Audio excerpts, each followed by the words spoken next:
High, আমি আজকে mutton রান্না করব, খাসির মাংস। তার জন্য আমি এখানে মাংস ধুয়ে নিয়েছি। এখানে আমি আলু নিয়েছি, গোটা রসুন নিয়েছি, ছোলা রসুন নিয়েছি, এটাকে পেস্ট করে দিব। আর পেঁয়াজ নিয়েছি, ভেজে দিব। আর এখানে মশলা নিয়েছি আমি লঙ্কা বাটা, আদা বাটা, জিরা আর ধনে বাটা।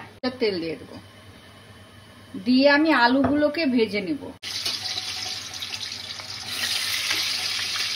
দেখুন আমি আলুগুলো লাল করে ভেজে নিয়েছি।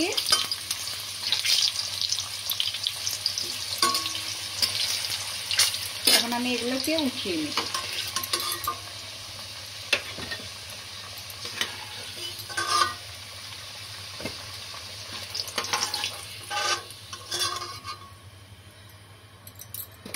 এখন আমি সম্বারে দিয়ে দেব একটু জিরা,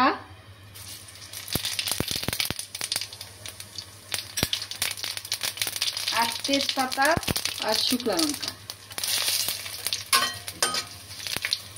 এবার আমি পেঁয়াজগুলো দিয়ে দেব। পেঁয়াজগুলো দিয়ে দেব।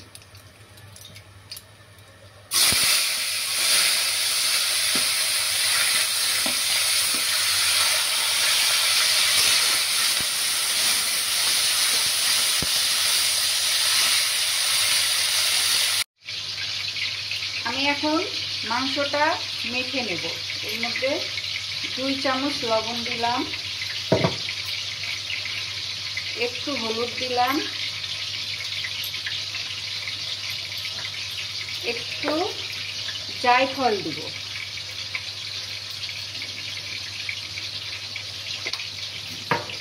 একটু সরষের তেল দেব।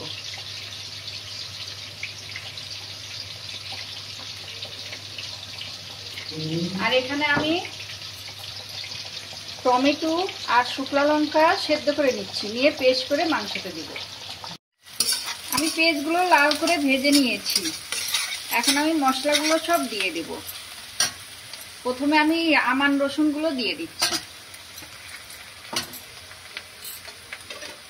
এটা লঙ্কা বাটা, এটা রসুন বাটা, এটা আদা বাটা, আর এর মধ্যে আছে ধনিয়া আর জিরা গুঁড়ো। মশলাটা ভালো করে কষিয়ে নিয়ে তারপরে মাংস দেব। দেখুন আমি মশলাগুলো ভালো করে ভেজে নিয়েছি, মশলা থেকে তেল বেরিয়ে এসছে। এখন আমি মাংসগুলোকে দিয়ে দিব।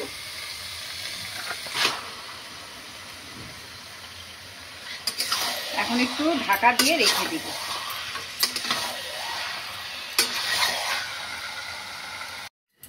এই যে দেখুন আমার মাংস কষানো হয়ে গেছে, মাংস থেকে তেল বেরিয়ে এসছে।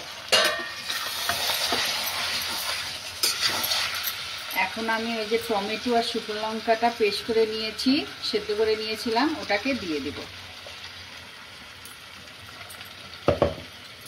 এখন আমি আলুগুলো দিয়ে দেব। আলুগুলো দিয়ে দেব।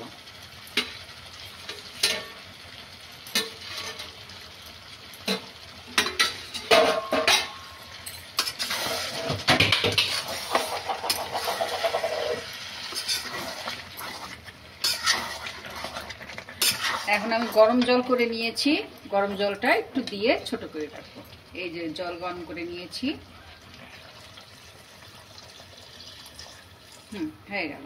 এখন আমি ঢাকা দিয়ে ধুয়ে দেবো, একটু ছোট করে দিয়ে রাখবো। এই যে দেখুন আমার মাংস হয়ে গেছে। আজকে আমি রান্না করলাম মটন কষা। দেখুন কি সুন্দর কালার এসছে। এবার আমি একটু গরম মশলা দিব, গরম মশলা আর একটু ঘি। বাস, তাহলে আমার মটন কষা রেডি। গরম গরম ভাতের সঙ্গে খেয়ে নেব। এই যে দেখুন মটন কষা। গরম গরম ভাতের সঙ্গে খেতে দারুণ লাগবে।